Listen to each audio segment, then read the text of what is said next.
It's still surprising to consider that even after China had largely gotten the initial COVID-19 outbreak under control by mid-2020, their massive Golden Week holiday.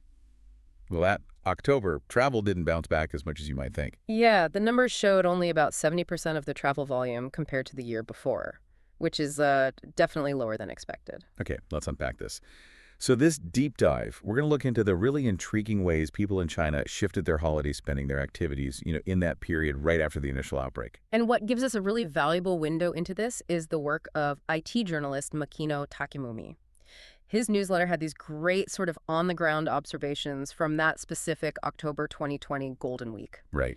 And comparing those observations to pre-pandemic habits, it gives us a fascinating look at how consumer behavior was changing, especially in such a tech-influenced society facing a major disruption. Exactly. So for you, the learner, this isn't just about numbers on a page. It's a real-world example, how a huge economy adapted its leisure, its consumption after this massive event. And we'll see these key trends emerging, things like instant delivery and these to-home services or daojifu, Ah, yes. which really started to fundamentally reshape daily life. So our mission here is to explore these shifts, pull out the key insights, and try to understand what they might signal, for the future of consumer behavior, maybe globally, and technology's growing role in all of it. Okay, so let's start with that first point, the one that's a bit of a head-scratcher, that relative reluctance to travel. Despite everyone looking forward to the National Day Golden Week, a full week off, Yeah, big holiday. the actual number of trips only hit 550 million, which sounds like a lot, but it's way down from 782 million the year before. Wow, that's a big drop. So the key insight here isn't just that travel was down, it's that even with the narrative of China's recovery being quite strong, there was still this significant undercurrent of caution, and that directly hit people's holiday choices. Absolutely. And it turns out there really was quite a bit of caution. I mean, major cities like Shanghai actually advised students not to travel long distances. And they even faced quarantine when they got back. Yeah. Plus, some teachers, civil servants, they had actual travel restrictions placed on them. Right, so it wasn't the kind of completely unrestricted travel that maybe some international media might have portrayed. No, definitely not. But wasn't there also this big government push, trying to encourage domestic tourism, boost the economy? How did that play against the caution? That's a really crucial point. Yes, definitely efforts to stimulate travel domestically. But, and this is important, the government also prioritized safety. Okay. The Ministry of Culture and Tourism rolled out pretty thorough safety measures. We're talking mandatory masks, 75% capacity limits at tourist sites, required online reservations, temperature checks. Wow, okay. So yeah, there was encouragement, but it was very much within this framework of ongoing caution. Safety first kind of thing. Even the airlines, they tried, right? Using their bigger international planes on domestic routes, offering discounts.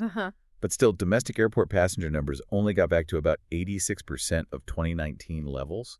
So even with incentives and, some safety measures, that hesitation was still there. And the tourism industry itself seemed to get that. They saw the recovery as, well, structural was the word used, and maybe temporary, Structural, meaning. meaning driven by specific, maybe temporary factors, like Sure. pent-up demand, obviously.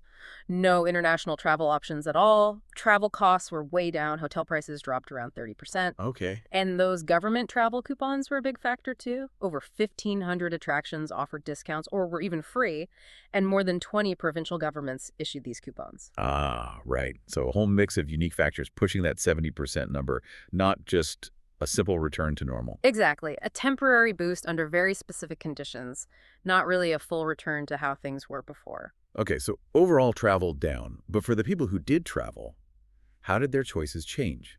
What were they doing differently? This is where it gets really interesting, actually. There was a very clear preference for outdoor spots. Places like Westlake, the Bund in Shanghai, they saw more interest compared to indoor places like museums. Probably, partly concerns about infection risk indoors, Sure. but maybe also just the hassle factor, having to make reservations for indoor attractions versus just showing up outdoors. More spontaneity. That makes a lot of sense. Yeah. And it sounds like family travel became a bigger thing, too. Exactly. With schools and companies not organizing trips, families became the main travel unit. And tied to that, we saw this really noticeable surge in homestays. Homestays, Yeah. like B&Bs. Sort of, yeah. Hmm. Often renovated traditional houses, fewer rooms, Reservations on Fliggy, which is a big travel platform, jumped 68% compared to the year before. Wow, 68%. Why the sudden interest? Well, maybe a desire for more, like, authentic local experiences, but also probably a way to avoid bigger, potentially crowded hotels that are more contained, maybe felt safer. Interesting. More personalized, maybe cheaper too, even with hotel prices down. Could be a factor, yeah. And that desire for a different, maybe more controlled experience, it extended to transport too. Oh, yeah. How so? Camper van rentals, they saw this dramatic 77% year-on-year increase. 77%. Yeah, it fits perfectly with that family travel trend and wanting to minimize contact. A camper van is like your own little bubble, right? It gives families more control over their environment. So, smaller groups outdoors, self-contained accommodation and transport. It definitely paints a picture of a more cautious traveler, but maybe also one looking for a specific kind of experience. Now, the newsletter also mentioned something about luggage, people traveling lighter. Yes, that was a really distinct trend. On flights, on high-speed rail, you know the classic image, big suitcase, another big bag, plus a backpack. The full set. That was becoming less common. Instead, you saw more medium suitcases with backpacks, or even just a carry-on in a backpack, especially for younger folks. Sometimes just a backpack for men. Interesting. Why the shift? Just convenience. Convenience was huge, definitely. Getting through busy airports, train stations, it's just easier with less stuff. Sure is. But maybe a psychological thing, too. Wanting to be more mobile, avoid crowded baggage claims. You feel more agile, maybe safer navigating crowds if you're traveling light. That makes total sense.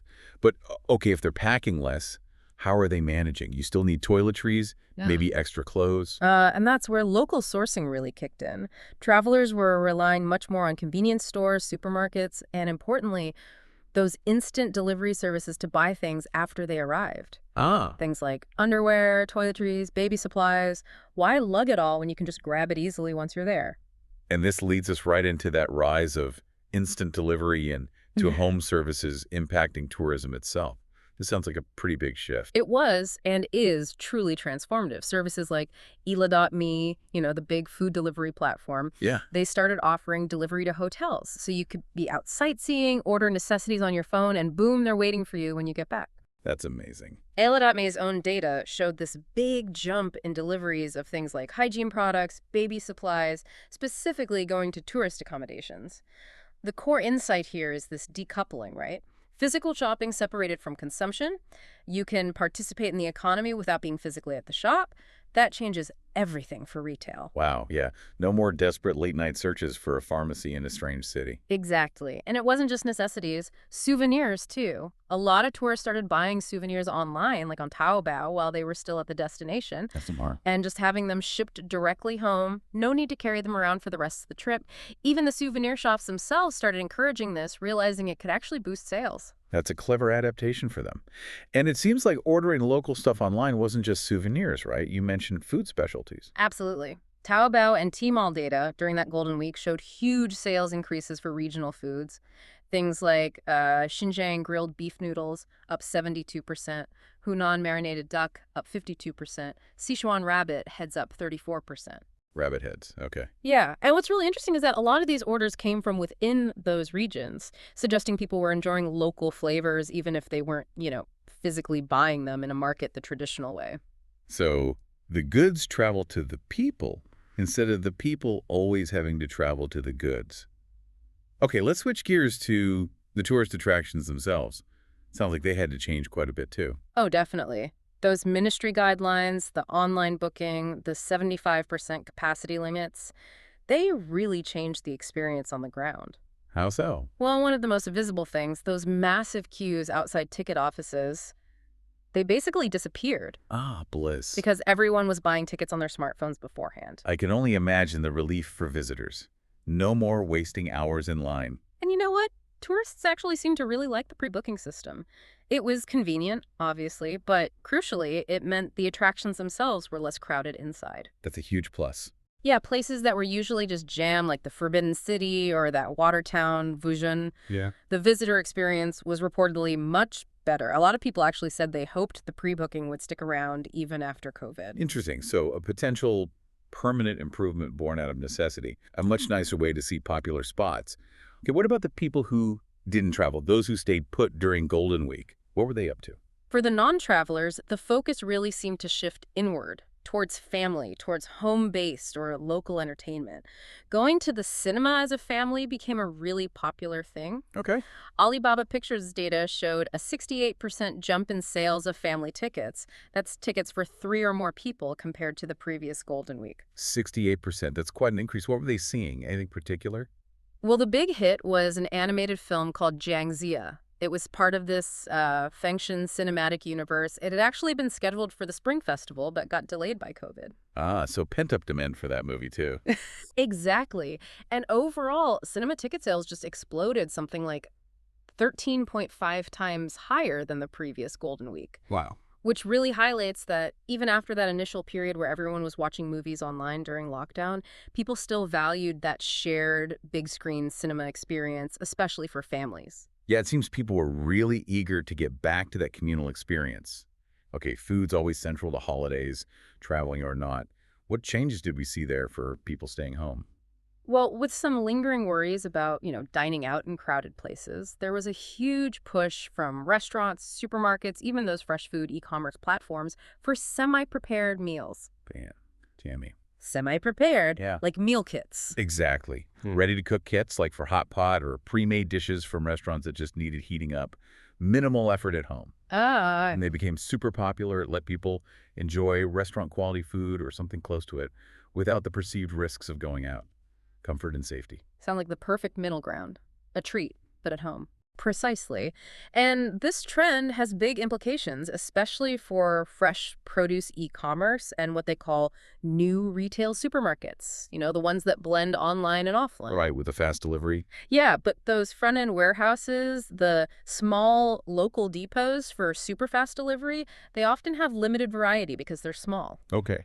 These semi-prepared meals offer a solution.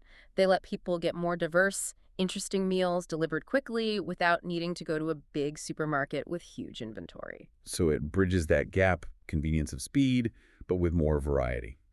Interesting. Now, what about people who are out and about in the cities, maybe shopping? You mentioned hands-free shopping. Yeah, this two-home service idea, it really took off in shopping malls and department stores during Golden Week. You could buy stuff and just arrange to have it delivered to your home, often within about an hour. An hour, wow. Yeah, so you saw noticeably fewer shoppers lugging around tons of shopping bags. That sounds way more pleasant. Actually enjoy the browsing, maybe grab a coffee. Exactly. And speaking of coffee, this trend wasn't just for retail goods. People were also choosing to socialize more in outdoor spaces like parks. Okay. And they'd order food and drinks for delivery to the park. Ali.me said those kinds of orders doubled nationally compared to the May holiday, and in Beijing, it was a 5-fold increase. 5 times. So people setting up their own little outdoor cafes, basically, catered by delivery. Pretty much. More choice than a single cafe might offer and avoiding enclosed spaces. That's quite the adaptation. So all these threads, the delivery to hotels, the online souvenirs, the semi-prepared meals, the park deliveries. It seems to point to this bigger idea you mentioned, the inversion of people and services. Could you expand on that? What's the core insight there? Yeah, the fundamental shift we're seeing here, and COVID really accelerated it, is this reversal. Traditionally, people travel to goods and services. You go to the shop, you go to the restaurant, you go to the office. Right. Now, increasingly, technology is enabling goods and services to come directly to the people, wherever they happen to be. Delivery to tourist spots, to home shopping delivery, remote work. It's all part of this pattern. So it's undermining that old wait-and-see business model. Yeah. The one that depends on people showing up at your prime location. Precisely. That model is becoming much less reliable. Businesses that adapted, that became proactive, that embraced this go-to-the-customer approach, using new retail, using to-home services, strong e-commerce alignings, they were the ones better positioned. Because people can now get many of the same things without physically traveling to a specific commercial center. Exactly. Which then changes the reason for travel. If you don't need to travel for goods and basic services, then travel becomes much more about seeking unique, engaging experiences, things you can't get delivered.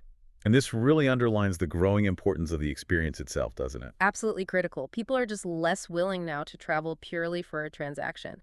If a physical store only offers products you can get online with no added experience, why go? Good point. So travel becomes primarily about the experience. And this creates a whole new competitive landscape.